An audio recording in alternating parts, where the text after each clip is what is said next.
Yeah, I think the key there is not to wait to be told what the next deliverable is, but to seek it out. If there's any time you have a question in your head about, man, what should I do next? Or what is the most important thing I should be working on? Don't wait for someone to bring it up, but I don't know what I need to do, so I'm going to just work on this over here. Seek it out, go ask for what is the most important thing that should be worked on right now and go attack it. Welcome to the Impactful Engineer Project. I'm Steve Maxey, and with my co-host and brother Jake, we are here to bring you guidance, fresh ideas, and the tools to help you become an impactful engineer.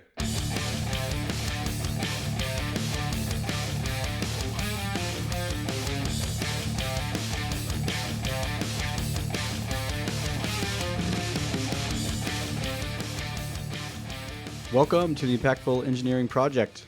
I've got Steve here with me today. Here we have authentic conversations around engineering and personal development to allow for freedom of thought and expression. This creates an environment for growth, filling in what we believe to be the gaps present for engineering professionals. Ultimately, we want people to have fulfilled careers and be awesome, and be inspired to become the best versions of themselves. Today, we've got a topic for you that is pretty close to being the most important for me early on in my career, but also right now as well. It's one of those that's on the top of my list to make sure that I'm still executing on day in and day out. So what we're going to talk about today is going to, it gives everyone who's listening a chance to immediately boost their ability to produce high quality results within less time and have more impact. So if that sounds like something that you want to be able to do on a daily basis, listen up. So what I want to talk about is, and I'm stealing this verbiage from a LinkedIn post of someone I follow that brought up a really good point. Very smart dude, owner of his own company. And I take what he has to say pretty serious. And I've had some conversations with him too. So he talked about covering the gray areas, and I'll expand on that, the ambiguity, right, in what you're working on, whether that's a project, producing design, producing products, researching the next best thing, testing, whatever it is. Cover the ambiguity in what the team's next deliverable, milestone, goal, whatever it may be, wherever your team is moving, look for areas that are gray and ambiguous, that are not readily and easily seen, that would help the team get to the next level, the next milestone, the next delivery, but also yourself as well. Because the better that you do and the more that you can see, the better the team's going to be, and the more the team can see as well. So that's the topic today. So why is that important? Well, if you can master this ability, it's going to increase your ability to move faster towards the goal with more accuracy and less questioning yourself if you're doing the right stuff or if you're doing the right thing in the moment, for the day. Did I get enough done? Did I do the right stuff? Okay. It's going to increase your value to the company. Absolutely. The more you can do these things and identify the stuff that increases your ability to meet schedules and deliver a quality product, of course, is going to make you more valuable. And it's going to make your team more valuable, and ultimately the entire company, of course. It will provide upper management. So kind of thinking about where you are in your career and what position you are on the hierarchical structure of the company. It's going to help those above you with their perception of you and your abilities, which is always a great thing. We're always looking to grow, move up, make more money, get promoted, increase our impact, whatever it is. This is going to do that for you day in and day out. And most importantly, I think this is the most important why behind this is that it will reduce your stress and your anxiety. It absolutely will. And if anyone can reduce their stress and anxiety, it will immediately improve pretty much everything else in your life, um, including being able to reach the next milestone with clarity, accuracy, and the right timing. You're going to feel pretty good. That's the why. So if you think those are important, we'll give you a couple of clues on how to do that. What do you think, Steve? Is this important or not? Oh, it's absolutely important. It's going to really set you apart from the rest of your peers at first, and then you will start setting that example, and your peers will start rising with you. Um, and so everyone's going to win from this. So far we've been pretty high level and gray with this. So let's try to just Yeah, jump we are. in, talk about some of the how, talk about some of the tactics, strategies, stuff like that. So I would say the first one that I want to kind of bring up is, for me, it's going to be a deliverable or a milestone. That's like what we run on, right? Um, what's the next milestone? What's the next deliverable? Um, so get clarity on what's the most important thing on that next deliverable. Why are you delivering this? Who cares? Who wants to see it? Who has an opinion about what it should contain? It's not only you. Is the price important? And by price, I mean, is someone going to, in my world, is someone going to use this set of documents that we provide to get a contractor's estimate on how much their construction project is going to cost them? What are their hard costs for this project? It could mean many other things. Apply that as you will, based on your situation. Is it the next one? Is it schedule? Is the most important thing to the person you're delivering to just the fact that they get it in their inbox by 8 a.m.? It, does it just check a box for them? Got it. My bosses want to see that I got it, and I'm going to tell them I got it, and they're going to be happy with that answer. They're going to report, got it. Okay, good. See you next time. Is that the most important thing? Is it perception of progress? Is there someone out there that has some sway in this project that wants to see some progress right now? Who's going to see it? Why do they care? Right? So this ties into, how do I cover the gray area? Okay, well, my boss, the project manager, someone on my team who is leading this effort should have a pretty good idea of what does this next deliverable or milestone consist of. They should be coordinating with the owner, the client, whoever's making these decisions, to put their team in the best position to win, right? So ask them, hey, Mr. Boss, what is the most important piece of the next deliverable? What do you want from me or my group? They should know and should be able to communicate to you what is the most important thing for you to produce for the next deliverable, right? Yeah, I think the key there is not to wait to be told what the next deliverable is, but to seek it out. If there's any time you have a question in your head about, man, what should I do next, or what is the most important thing I should be working on, don't wait for someone to bring it up. But I don't know what I need to do, so I'm going to just work on this over here. Seek it out. Go ask for what is the most important thing that should be worked on right now, and go attack it They'll clear it up for you. I mean, yeah, real real fast. fast. And if they can't, take it upon yourself to find out who can. Don't accept an answer of, well, you should just know, or like, yeah, well, it just needs to be at this level. No, that's not good enough. So take it upon yourself to figure it out. Your boss is going to be able to tell you what they need. So you should walk away from that conversation with probably the top 3 most important things for this next milestone. And then you should be able to, through just your own knowledge or communication with your team, identify all the most important tasks to reach those goals, right?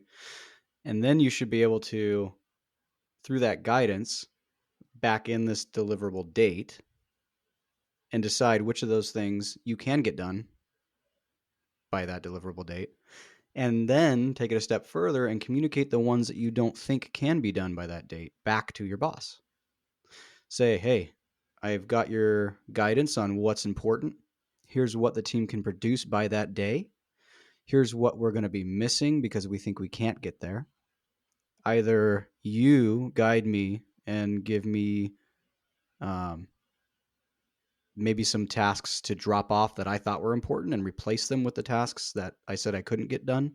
So you're kind of triaging at that point, or give me the resources or give me some guidance because maybe I'm overestimating the time it takes to do these things. Help me either fit more tasks in or say, yes, that's a good set of tasks. I'll be happy with that. The team will look good. The client will love that. Do that. And then be prepared to execute on it. Manage the expectations. Yes.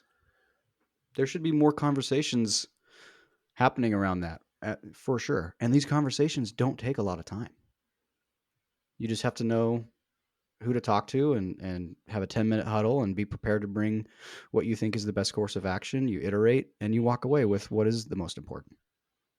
And I'm not saying that people don't know to do this, but you're so like stressed out about the delivery and your past experience from projects, before. You're like, this is how it's going to go. This is how many resources I have, and it's going to be the same way. And I just need to buckle down and do it. And now I'm missing this, and I'm working late, and I got this other thing that comes in, and this email's going off, and HR wants this thing from me, and then you get all wrapped up into this vortex of just a stress and anxiety ball. And if you could just let all that go for a moment and do these things to help your boss figure this out, you'll feel that weight kind of starting to come off. Like, hey, there's importance levels to these things, and I get to decide what's important, including being able to fit tasks into my regular schedule, right? And not having this whirlwind of stress and anxiety happening for months at a time. Like, you get to weigh in on that. That's absolutely something that you get to control. And this is one of the ways that you can practically help chip away at that goal of yours, to maintain that control and not burn out. Which is like a different conversation. But if that's a situation you're in, this is definitely going to help you progress in getting out of that. So you've taken the steps to figure it out. Your boss has told you. You've really honed in on it. I think the next thing to do is to run this. I guess it's called the 80-20 rule, right? Look at your tasks that you've identified as the ones you're going to do, and then all the subsets of those tasks and how you get those things done. Go as deep as you want, but start trying to find and identify the things that you can spend the least amount of time on that has the greatest impact to the project. What are those things? Because that's going to help you even further get ahead and provide more value to this next step or goal that the team has. So the idea being, and I think I'll get this right, that you're going to spend the things you spend 20% of your time on should have 80% of the impact on this next deliverable. Something like that. But you get it. Spending less time on the more high value targets. Okay. And people in your organization, if your company's been around a while, are going to know what those targets should be and what the really good value bringing tasks are. You just have to ask. Hey everyone. If this discussion brings up additional questions to the forefront of your mind, I encourage you to head over to impactfulengineer.com and sign up for our newsletter with your question. We may answer your inquiry directly on the podcast or even ask our guest to get their insight. If you're just enjoying the episode and want to make sure you never miss additional impactful content, you can still sign up for the newsletter without a question. And as always, you can reach out and follow us on LinkedIn under The Impactful Engineer. I would say talk with others who are good at it to guide you. There's got to be someone that you've met or someone that you look up to, aspire to be in the next role that are good at doing these things. How are they accomplishing so much without working so many hours and being all stressed out? Like, find those people, ask them to guide you. They will. Hopefully, if they want the team to win, they'll guide you. And something I'd like to add is when you are presented with an overwhelming amount of tasks, um, the state of your mind and like your flow state will dictate how efficient you can be at each of those tasks. A trick that I like to use myself is to um, set the goal of getting a task done in half. So, and it could be time, it could be cost. If you're given a cost target of $10 for something, make it 5. If you're given 2 weeks to do something, make it 1 week. Um, because when you're up against a deadline, I mean, everyone knows this, right? When your homework is due tomorrow, you all of a sudden can hyper focus and get it done in the 2 hours the night before. So leverage that mind flow state, right, or whatever the technical term is of it, to get things done quicker and more efficiently, and then you'll be able to fit in that the other tasks that you otherwise wouldn't have been able to. Totally. I've done that many times. And it doesn't always work. Like, my internal deadline would be a week and I missed that a little bit, but it's still better than the 2 weeks that I was given and everybody acknowledged. Right. Yeah, Um, that's right. I would also say that when you start doing this, inevitably there's going to be pushback. It's going to be like the universe has identified you trying to be better and doing this, and they're going to start sending things at you. Uh, like, one of them could be, why are you, someone catches you and they're like, why are you working on this so early? Because they've got things that they need done, right? And they're like, hey, this isn't due for 2 weeks. You can push this off another day to do my thing first. Oh, okay, cool. And then the next day you go, all right, refocusing. Here we go. Somebody else with authority comes by and says, I need you to do this. You've got 13 days. You got, you could push this off Yep. till tomorrow. Okay, cool. I'll do that thing for you too. Okay. And then the next day, oh, I'm getting ready. I can do this. And it was just on and on and on. So, do your best to just tell those people that, hey, I'm busy. I know this is due in 2 weeks, but 2 weeks is the schedule. If you start compressing that on me, my risk of failing is going to start creeping up. And I'm here to manage that, and I need to manage that because I know based on my past work experience that it's going to take me this amount of time and I can't have these interruptions, and I'm here to be a team player and play ball. Really. I want to do what's best for the team. So if what's best for the team is that I do the thing for you now and the thing that I'm supposed to be doing gets royally fucked up, I'm happy with that. As long as you're telling me that that's okay, cool. I'm here to make some money, to have some fun, and do the things that helps the team win. Totally want to be a part of that. So you let me know. Oh, it won't take you that long. That's not an answer. I'm telling you it's going to take that long. And I'm telling you that what you want me to do right now is going to mess it up or put me in a higher risk situation for not delivering what we're supposed to. And if you're okay with that risk assessment, then I'm okay with doing the thing you want me to do. I'm not okay with the answer of, oh, you should be able to finish that, or, oh, it should never take that long. Okay, it should never take that long. Give me this magical piece that I'm missing so that it takes me less time. You're the guy that knows it shouldn't take that long. You teach me how to do these things faster.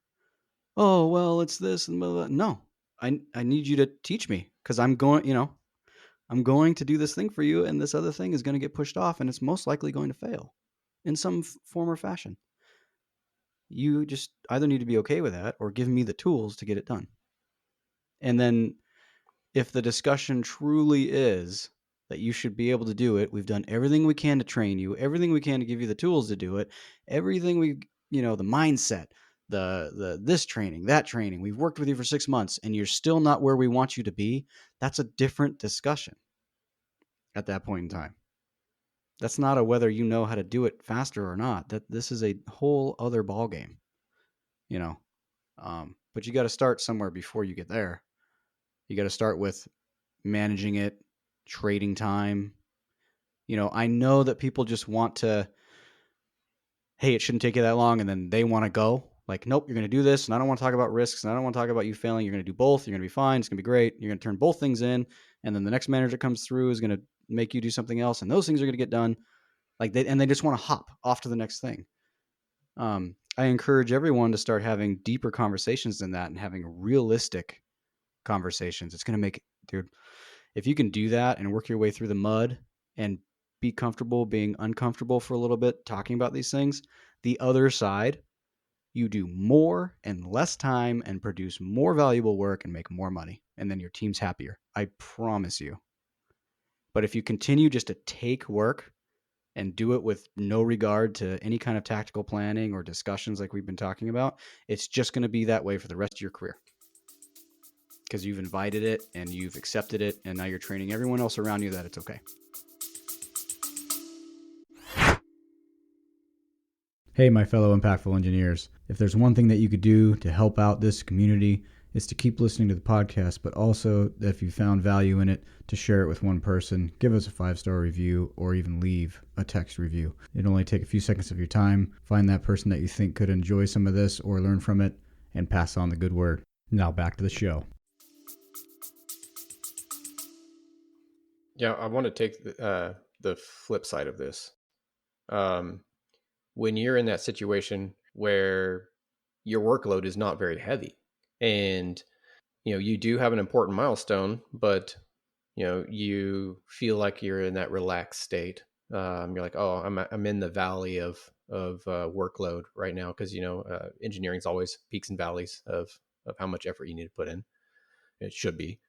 When you're in those valleys, that's the opportunity to find the supporting deliverables that will move your overall project, that don't necessarily need to be done right now for the next deliverable, but what about the deliverable after that? Is if right now all you need to do is get, like, for product development, like, you need to get CAD models out to go into tooling or prototyping, but you haven't done any drawings yet because that's not required at the moment, right? You can go do drawings ahead of time, get them all done, and then when the time comes that you need to submit drawings, they're already done. And usually at that point in the project timeline, you're in a peak, and so now you just lowered your peak down, so it evens out the workload across the project timeline. So look ahead, find the ancillary deliverables for your overall project, and work on those when you're in the valleys of workload, so you can even it out and you're not just freaking out at the end of the next deliverable timeline. This is my most favorite thing. I probably over deploy this, and at some point it's going to get me in trouble. Okay. So we've kind of veered off the path of the why and the how to fill gray areas and ambiguity. But we've said some good stuff about it. Now we're kind of in that zone of like, how do we get things done faster and kind of even our workload out, is kind of how I took that last piece. It's super important, so we are going to continue to talk about it. But I just want to let you guys know that we're kind of drifting a little bit, but it's okay. I got some good stuff here, and Steve has prompted it, so I want to lean into that and just keep going. And the casual nature of our conversations on this show is like the thing I like the most. So screw the title of this episode. Let's talk about this really important thing.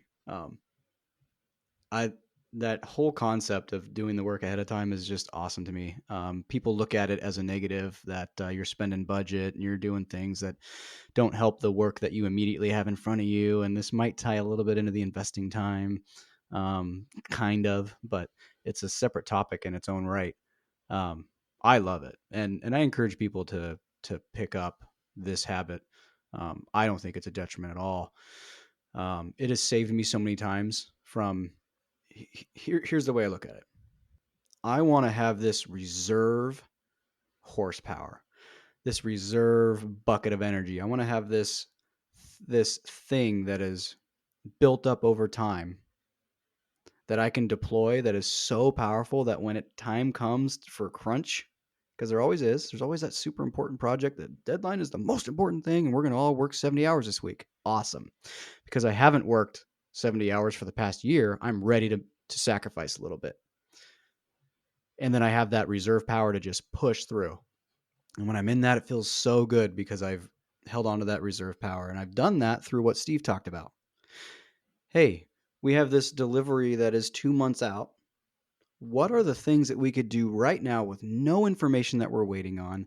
None of the critical path items that we've all established and are now pushing coordination through and waiting for answers. What can we do right now to save us hours? Because that's what my company sells for the most part. That's what my division sells is labor. Doing calcs, sitting at a computer, putting in symbols, checking work, looking at the code, developing schedules, one lines, plans, all these things. That's what we spend our time on. So if I have a chunk, here's a real world example for all you electrical engineers out there in the MEP world. I've got an office building full of panel boards and we're renovating the whole thing. Why would I not? And we know we've chosen to reuse them. We're going to reuse them. They're relatively new. They're perfectly acceptable. Why wouldn't you go build immediately a list of panel board schedules with all the details, all the descriptions in it, all the ratings, all the branch circuits? Everything's ready to go.